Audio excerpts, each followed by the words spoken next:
नमस्कार। आपका बहुत बहुत स्वागत है। हमारा आज का विषय है कि पत्नी के लिए पति परमेश्वर क्यों है। क्यों है पति पत्नी के लिए भगवान। आज कोई भी स्त्री इस बात को मानने के लिए राजी नहीं है कि उसका पति उसके लिए परमेश्वर है, उसका पति उसके लिए सब कुछ है। पति को छोड़कर अगर वह किसी को प्रसन्न करती है तो उसके लिए वह महापाप है। पति को प्रसन्न करे यह उसके लिए नितांत आवश्यक है। हम आपको इस वीडियो में तत्व के दृष्टिकोण से, शैव सिद्धांत के दृष्टिकोण से समझाने का प्रयास करेंगे कि एक स्त्री के लिए उसका पति परमेश्वर क्यों है। हमारा संबंध सनातन परंपरा से है, जो कि पुरातन है। सनातन यानी जड़, सबकी जड़ यानी सनातन। ऐसे नियम जो स्वयं परमात्मा के द्वारा निर्धारित किए गए, उन्हीं नियमों को सनातन कहा जाता है।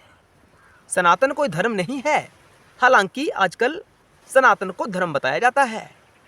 सनातन एक पद्धति है, सबसे पुरातन पद्धति। जब से सृष्टि चक्र चल रहा है तब से सनातन पद्धति अस्तित्व में है।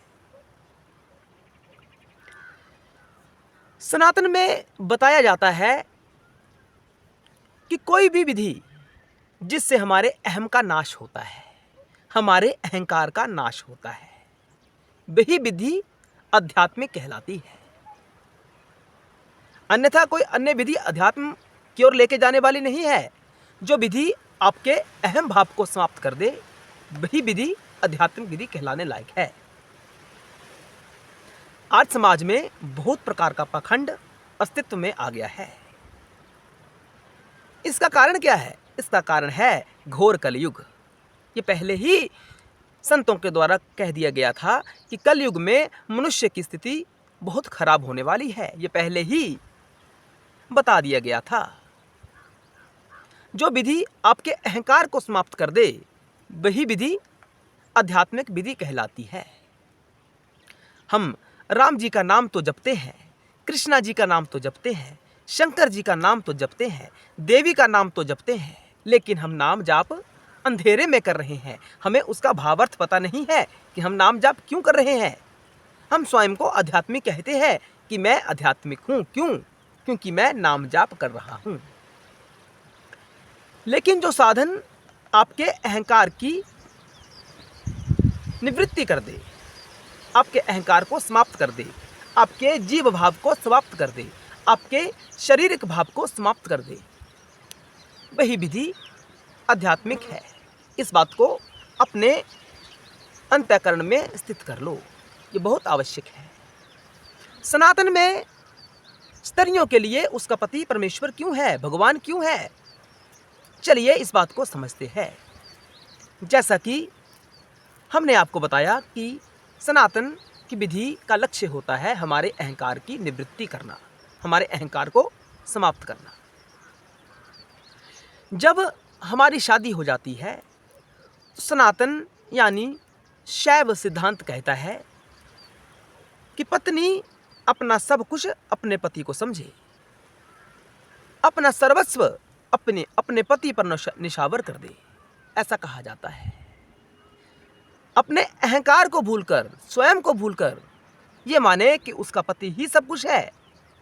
अगर उसका पति कहता है उठ जाओ तो उसे उठना चाहिए, उसका पति कहता है बैठ जाओ तो पत्नी को बैठना चाहिए, उसका पति कहता है कि भोजन कर लो तो उसे भोजन करना चाहिए। यानी पति की इच्छा के अनुसार ही जीवन यापन करना चाहिए शादी के बाद। ऐसा करने से उसका अहंकार समाप्त हो सकता है। जब हम अपना सर्वस्व दूसरे के ऊपर निछावर कर देते हैं, हम स्वयं को समाप्त कर यह मान लेते हैं कि मेरा सब कुछ यही है, मैं तो हूं ही नहीं, यहां अहंकार की निवृत्ति हो रही है। आपको इस बात को मानना पड़ेगा। अगर ये इस स्थिति में ध्यानपूर्वक स्थित हुआ जाए तो आपके अहंकार की निवृत्ति इससे हो सकती है। पत्नी के अहंकार की निवृत्ति कैसे हो सकती है? जब वह अपना सर्वस्व अपने पति के ऊपर छोड़ दे कि तू ही तू है, मैं हूं ही नहीं। अब प्रश्न उठता है कि पत्नी के लिए तो आपने बता दिया कि पति परमेश्वर है, लेकिन पति के लिए कौन परमेश्वर है? क्या वह आजाद है? नहीं, ऐसा नहीं है। सनातन में इसकी भी व्यवस्था है कि पति को अपना सर्वस्व किसके ऊपर निछावर करना चाहिए, अपने अहंकार को कैसे समाप्त करना चाहिए, ऐसा शैव सिद्धांत में बताया गया है। चलिए आगे बढ़ते हैं।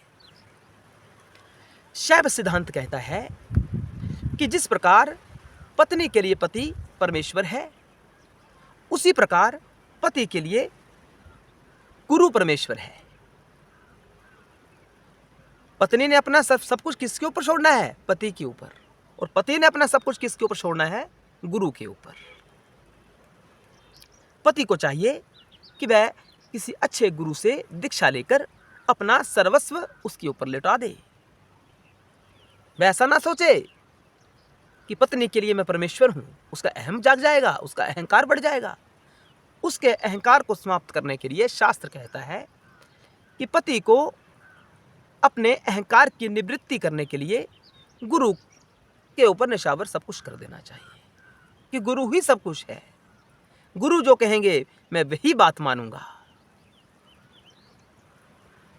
गुरु के कहने के अलावा मैं कुछ भी अपने जीवन में धारण नहीं करूंगा। अगर मुझे गुरु कहते हैं कि इस कार्य को नहीं करना है तो मैं उस कार्य को नहीं करूंगा, चाहे मुझे उस कार्य से संसारिक लाभ ही क्यों ना होने वाला हो। जो गुरु कहेगा वही पति को करना चाहिए। पत्नी के अहंकार की निवृत्ति किसने की? पति ने। और पति के अहंकार की निवृत्ति किसने की? गुरु ने की। और मैं आपको बताना चाहता हूं, जो गुरु है वह साक्षात शिव है। शिव और गुरु में कोई भेद नहीं है। गुरु वही हो सकता है जिसके अहंकार की निवृत्ति हो चुकी हो, वह सबको समान दृष्टि से देखता हो, वही गुरु हो सकता है।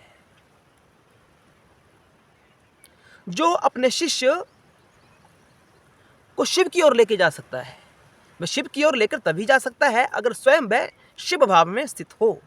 अगर वह गुरु स्वयं ही शिव भाव में स्थित नहीं है तो वह गुरु नहीं है, वह गुरु कहलाने लायक नहीं है। वही गुरु कहलाने लायक है जिसके अहंकार की निवृत्ति हो चुकी हो। और वही गुरु नाम दीक्षा दे सकता है। आजकल आपने देखा होगा कि बहुत से लोग गुरु बनकर घूम रहे हैं, कहते हैं मुझसे नाम दीक्षा ले लो, मैं तत्व को जानने वाला हूं। ऐसे आजकल के गुरु कहते हैं, लेकिन लाखों में कोई 10 गुरु आपको ऐसे मिलेंगे जो सच में शिव को जान चुके होंगे, जिन्होंने अपने अहंकार की निवृत्ति कर ली है। अन्यथा आपको पाखंड ही पाखंड नजर आएगा। कलयुग में हर व्यक्ति कहता है मेरे पास आ जाओ, मैं आपको तत्व का ज्ञान दे दूंगा, लेकिन वह वास्तव में आपको लूट लेगा। गुरु सोच विचार करके ही बनाना चाहिए। पति को गुरु बनाना चाहिए और पत्नी के लिए गुरु उसका पति होता है। उसे अलग से गुरु बनाने की आवश्यकता नहीं होती है। पत्नी के लिए पति ही गुरु होता है। इसलिए पत्नी को हमेशा इस भाव में स्थित रहना चाहिए कि पति परमेश्वराय नमः, पति मेरा परमेश्वर है, इन परमेश्वर को मैं प्रणाम करती हूँ। नित्य इस भाव में स्थित रहना चाहिए। जो पति कहेगा मैं वही करूंगी, चाहे वह गलत